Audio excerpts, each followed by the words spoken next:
예수님의 제자들을 비롯해서 120문도들이 예수님의 명령에 의지해서 예루살렘 마가의 다락방에서 성령님이 오시기를 기다렸습니다. 오로지 기도에 힘쓰며 기다리고 있었는데, 오늘 본문 1절에 보면 오순절 날이 이르매 라고 기록되어 있습니다. 예수님이 약속하신 그 성령은 오순절에 오셨지요. 오순절은 6월절로부터 50일이 지난 날이라는 뜻입니다. 혹은 성경에 보면 7일이 7번 지나야 되기 때문에 77절이라고도 불렸고, 처음 수확한 밀을 바치는 절기이기 때문에 맥추절 혹은 초실절이라고도 했습니다. 바로 이 오순절에 성령님이 오셨습니다. 때와 기한은 하나님의 권한에 속해 있기 때문에 우리 하나님의 때를 믿음으로 기다려야 하는 것입니다. 하나님은 가장 좋은 때에 주십니다. 너무 빨리 줘서 우리가 교만하지 않도록, 또 교만해서 패망에 이르지도 않도록 너무 빨리 주시지도 않지만, 그러나 또 하나님의 때가 되면 반드시 정확한 시간에 주시는 것입니다. 그런데 우리는 늘 조급하고 인내하지 못하고 낙심할 때가 많이 있습니다. 예수님은 6월절 어린 양으로서 십자가에서 속죄의 피를 흘리셨습니다. 또 하나님은 성령의 첫 열매를 맺는 이 교회가 탄생하는 날, 그날을 오순절로, 초실절로 잡으셨던 것입니다. 우리는 하나님의 정하신 때를 기도하는 가운데 믿음으로 기다릴 수 있기를 바랍니다. 오늘 본문과 관련해서 신학적으로 문제가 되는 이슈가 있는데, 그것은 성령 세례와 성령 충만의 문제입니다. 예수님이 사도행전 1장 5절에서 제자들에게 말씀하셨습니다. 요한은 물로 세례를 베풀었지만 너희는 몇 날이 못되어 성령으로 세례를 받으리라. 그렇게 말씀하셨고, 오늘 본문 4절에 보면 저희가 다 성령의 충만함을 받았다라고 기록되어 있습니다. 그러니까 성령으로 세례를 받고 성령의 충만함을 받았다. 거기에는 아무런 의문이 없습니다. 문제는 오늘날도 우리가 오순절의 성령 강림과 같은 성령의 세례를 받는가 하는 것입니다. 오순절 계통의 신학에서는 그렇다고 주장합니다. 오순절의 성령 강림과 성령 세례 사건은 오늘날의 모든 성도들에게도 보편적으로 일어나는 사건이고, 그처럼 성령의 세례를 받은 증거가 방언이라고 가르칩니다. 제자들이 예수를 믿은 다음에 2차적으로 성령을 받았듯이 오늘날도 믿는 사람들이 2차적으로 성령의 세례를 받고 방언을 하는 그러한 체험을 하는 2차적인 체험이 있다. 오순절 신학은 그렇게 주장합니다. 반면에 장로교 신학은 오순절 성령 강림을 단회적인 사건으로 봅니다. 다시 말해서 예수님의 탄생과 죽음, 부활과 승천, 이 모든 것들이 역사상 단 한 번 일어난 사건이듯이 그 연장선상에서 오순절의 성령 강림도 처음이자 마지막으로 그 단회적인 사건으로 일어난 것으로 보는 것입니다. 그 밖에도 사도행전에 보면은 사도들이 안수할 때에 성령의 세례를 받게 되는 그러한 사건들도 기록되어 있는데, 그것도 사도행전 시대에만 일어났던 예배적인 사건으로 보는 것입니다. 다시 말해서 오순절의 성령 강림은 단회적인 사건이라고 보고, 사도행전에 나오는 성령 세례의 기사들도 보편적인 현상이 아니라 예외적인 사건들로 보는 것입니다. 장로교 신학은 오늘날 성령 세례란 무엇인가, 예수를 믿을 때에 성령을 받는 것으로 봅니다. 성령으로 아니하고는 누구든지 예수를 주시라 할 수 없느니라 고린도전서 12장 3절에 말씀했기 때문에 예수를 믿는 사람들은 다 성령을 받은 것으로 보는 것입니다. 따라서 성령님은 모든 믿는 자들 가운데 거하십니다. 요한복음 14장에 보면은 장차 성령님이 오셔서 믿는 자들과 영원토록 함께 있을 것이다 말씀하셨습니다. 사도 바울도 고린도전서 3장 16절 또 6장 19절 이런 말씀에 보면 성령님이 너희 안에 거하신다, 또 너희가 성령의 전이다 라고 그렇게 말씀하고 있습니다. 그래서 성령님은 예수를 주로 믿는 모든 자들 가운데 거하십니다. 성령님은 우리 가운데 거하시는 레지던트라고 말할 수 있습니다. 그러면 성령의 충만이란 무엇인가? 성령의 충만이란 성령의 영향을 받는 것입니다. 재미있는 것은 성경에서 성령의 충만을 말할 때는 꼭 술 취함과 대비돼서 나옵니다. 오늘도 성령의 충만을 받은 성도들을 다른 사람들이 보고 어떤 사람들은 술 취했다고 놀렸다, 그런 말씀이 있습니다. 이 영향을 받는 것입니다. 감화를 받는 것입니다. 성령님의 지배를 받는 것입니다. 성령님이 나를 다스리는 그것이 성령 충만입니다. 성령님이 나를 통치하는 왕이 되시는 것이 성령 충만입니다. 갈라디아서 5장 17절에 보면 육체의 소욕은 성령을 거스리고 성령의 소욕은 육체를 거스린다, 이렇게 말씀했는데, 내가 나의 욕심을 따라가는 것이 아니라 성령님이 원하시는 것을 행하는 사람이 될 때에, 내가 성령님을 따라갈 때에 성령 충만한 자가 되는 것입니다. 말씀드린 것처럼 믿는 자들 가운데 내주하시는 성령님을 레지던트라고 한다면, 성령 충만한 사람을 다스리는 성령님은 프레지던트라고 말할 수 있습니다. 그래서 우리 안에 거하시는 성령님이 레지던트에 그치는 것이 아니라 여러분을 다스리시는 그런 프레지던트가 되시기를 바랍니다. 본론으로 들어가서 오늘 본문에 보면 오순절에 성령이 임하셨을 때에 세 가지 현상이 일어났습니다. 첫째는 바람이고, 둘째는 불, 셋째는 방언이었습니다. 오순절 다락방에 모였던 이 120명의 성도들은 귀로 강한 바람 소리를 들었고, 눈으로 불이 혀처럼 갈라져서 각 사람에게 내려오는 것을 보았으며, 입으로는 방언을 말했습니다. 오늘 이 세 가지를 중심으로 말씀을 전하고자 합니다. 첫 번째는 바람입니다. 2절에 보면 호련히 하늘로부터 급하고 강한 바람 같은 소리가 있어 저희 앉은 집에 가득하였다, 그렇게 기록되어 있습니다. 성령 강림의 바람 현상이 수반되었습니다. 성령의 바람이 분 것입니다.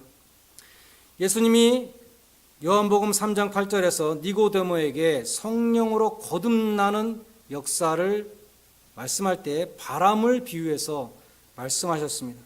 바람이 불 때 이 바람이 어디서 와서 어디로 가는지 모르는 것과 마찬가지로 성령으로 거듭난 사람도 그와 같다, 그렇게 말씀하셨습니다. 헬라어 성경으로 보면, 그 말씀을 보면 바람과 성령이 똑같은 단어입니다. 헬라어로 뉴마라는 단어로 되어 있습니다. 그래서 헬라어로 보면 이렇게 되는 거죠. 뉴마가 어디로 와서 어디로 가는지 모르는 것처럼 뉴마로 난 사람도 그러하니라.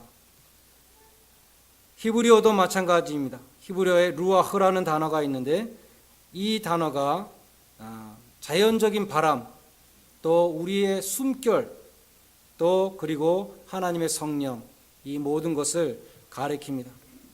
그래서 히브리어 성경이나 헬라어 성경을 보면 바람과 영이라는 것은 똑같은 단어로 되어 있습니다. 그러니까 예수님이 성령의 역사를 바람에 비유한 것은 당연한 일이었습니다. 바람은 눈으로 볼 수 없지만 소리로 들을 수 있습니다. 또 바람은 눈으로 볼 수 없지만 피부로 느낍니다. 또 바람이 부는 것을 우리는 눈으로 안 보이지만 나뭇가지가 흔들리는 것을 보고 바람이 분다고 알 수 있습니다. 마찬가지로 성령님이 나에게 역사하시는 것을 내가 느낄 수 있습니다. 무엇보다도 예수님이 나의 구주라고 믿어지는 것이 성령의 역사입니다. 찬송가를 부를 때 눈물이 나오고, 성경 말씀을 읽을 때 그 말씀이 살아 움직이는 하나님의 말씀으로 경험하기도 합니다.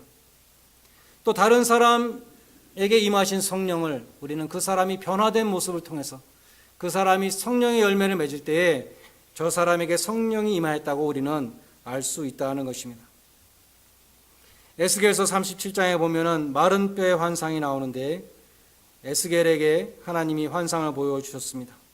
골짜기에 마른 뼈들이 가득 쌓여 있는데, 거기에 하나님의 생기가 불어올 때, 이 바람이 불어올 때 하나 둘씩 움직이기 시작하면서 힘줄이 생기고 살이 붙고 피가 돌고 가죽이 입혀지면서 살아있는 거대한 군대로 일어나는 환상을 보여주었습니다.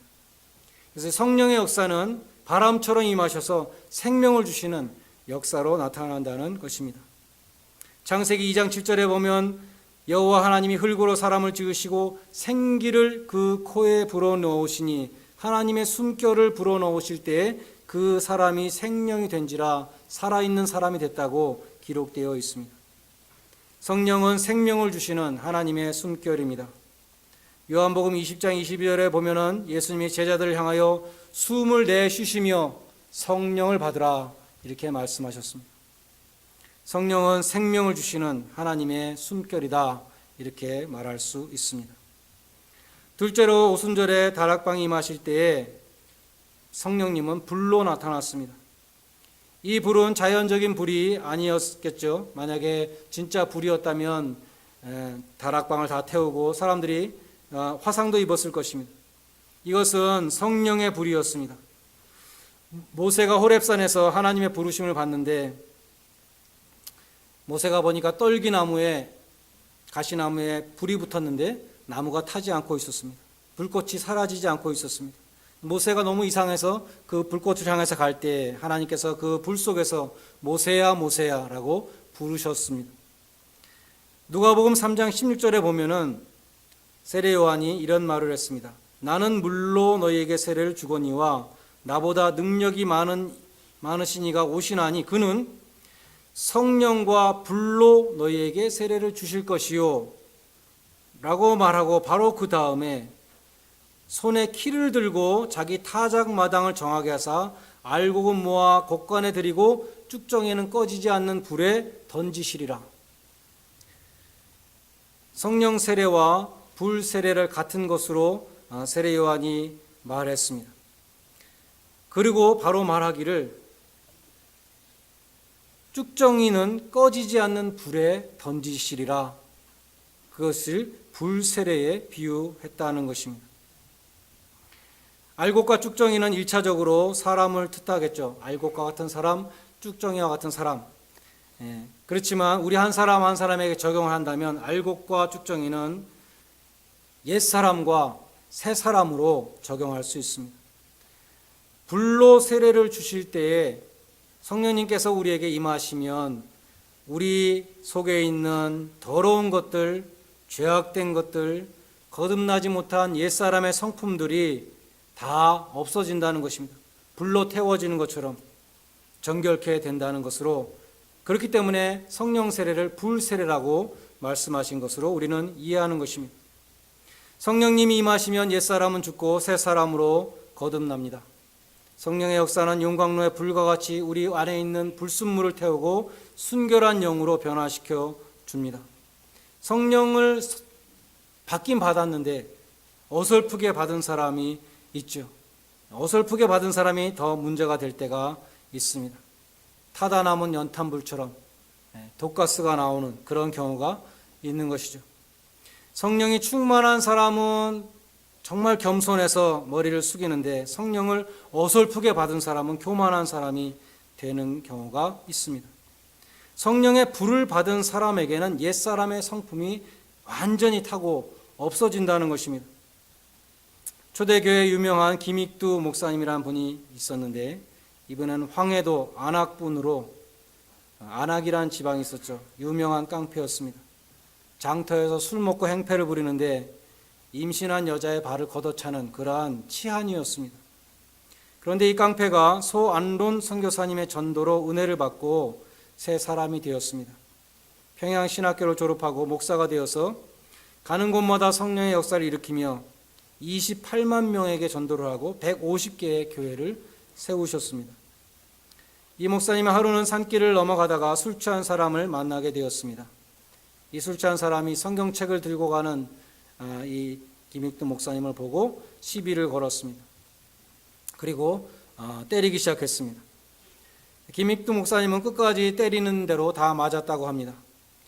때리다가 지치니까 이 술주정꾼이 당신은 도대체 누구냐라고 물었습니다. 목사님이 나는 김익두요 라고 대답했을 때 그 사람이 그 자리에 꼬꾸라져서 한 번만 살려달라고 애원했다는 그런 실화가 있습니다. 옛 성품대로라면 맞고서 가만히 있지 않았을 것입니다. 아무도 없는 산길인데 이 술주정뱅이를 패줬겠죠. 근데 성령의 불이 깡패 기믹드의 그 죄악된 성품을 다 태워버리고 정결한 새 사람으로 거듭나게 하셨기 때문에 그는 하나님이 귀히 쓰시는 순결한 그릇이 되었다는 것입니다. 마지막으로 성령 강림은 방언의 역사로 일어났습니다. 오늘 본문 4절에 보면 저희가 다 성령의 충만함을 받고 성령이 말하게 하심을 따라 다른 방언으로 말하기를 시작하니라, 그렇게 기록되어 있습니다. 성령이 충만하니까 성령이 말하게 하심을 따라서 말했다는 것입니다. 성령이 충만한 사람은 그 속에 있는 하나님의 말씀이 나오는 것이죠. 다른 소리가 나오지 않습니다. 제자들도 성령을 받기 전에는 누가 더 크냐, 누가 주님의 오른편에 앉을 것이냐, 그런 것을 가지고 다퉜습니다.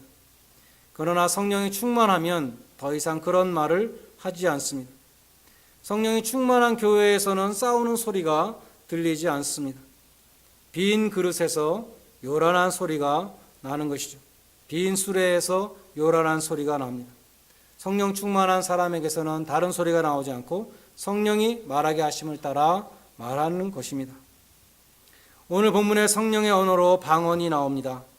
성경에는 두 가지 방언이 나오는데 첫 번째는 고린도전서 14장에 나오는 방언입니다. 고린도전서 14장 2절에 보면 방언을 말하는 자는 사람에게 하지 아니하고 하나님께 하나니 이를 알아듣는 자가 없고 그 영으로 비밀을 말함이라, 그렇게 말씀했습니다. 사도 바울 자신도 나도 너희들보다 방언을 더 많이 한다, 그런 말씀도 했습니다. 그렇지만 사도 바울은 통역을 해야 된다, 통역을 하지 않으면 방언은 아무런 소용이 없다, 그렇게 말했습니다.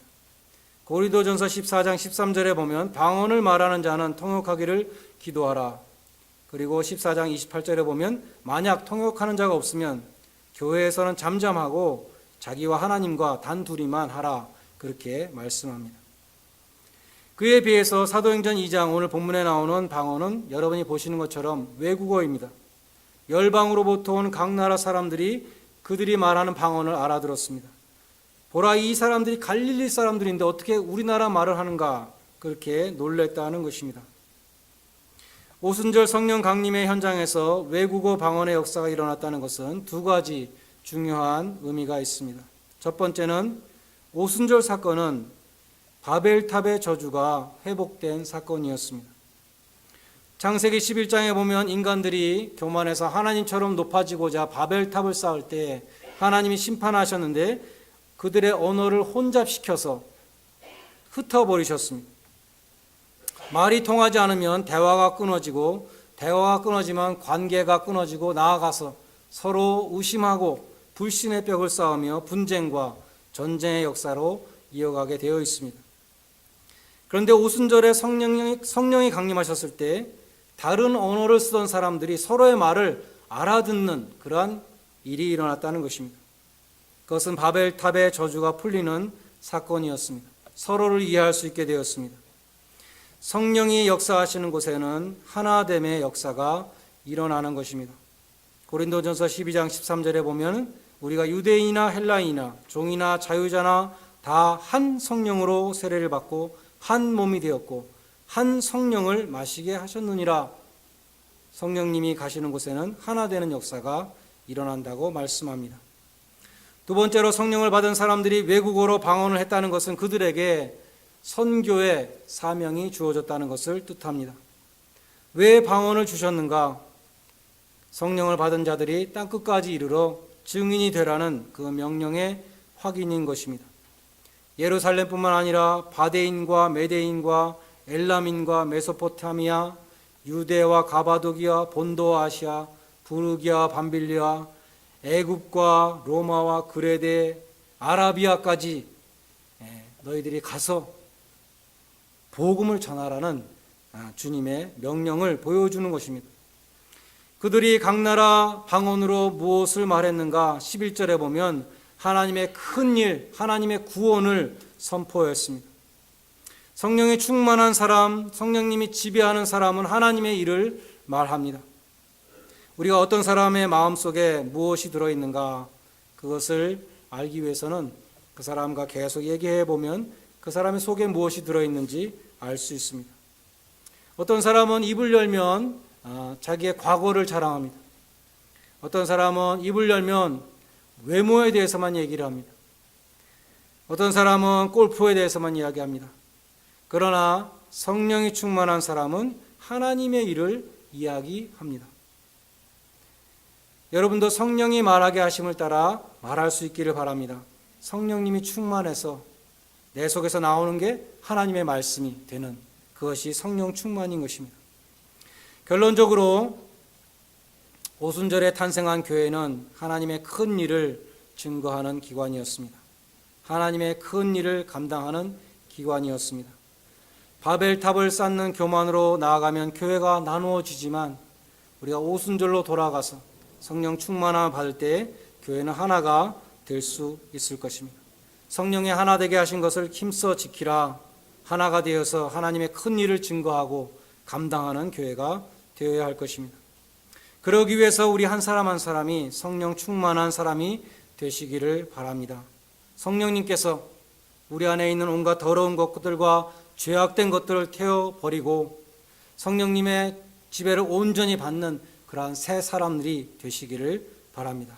여러분의 마음에서부터 나오는 그 모든 말들이 찬미의 제사가 되는 그러한 입술의 열매를 맺으시기를 바랍니다. 그래서 성령이 충만해서 예수를 담대히 증거했던 이 사도들과 같이 예수 그리스도를 증거하며 하나님의 큰 일의 일익을 감당할 수 있는 성령 충만한 성도들이 다 되시기를 주님의 이름으로 간절히 축원드립니다. 기도하겠습니다.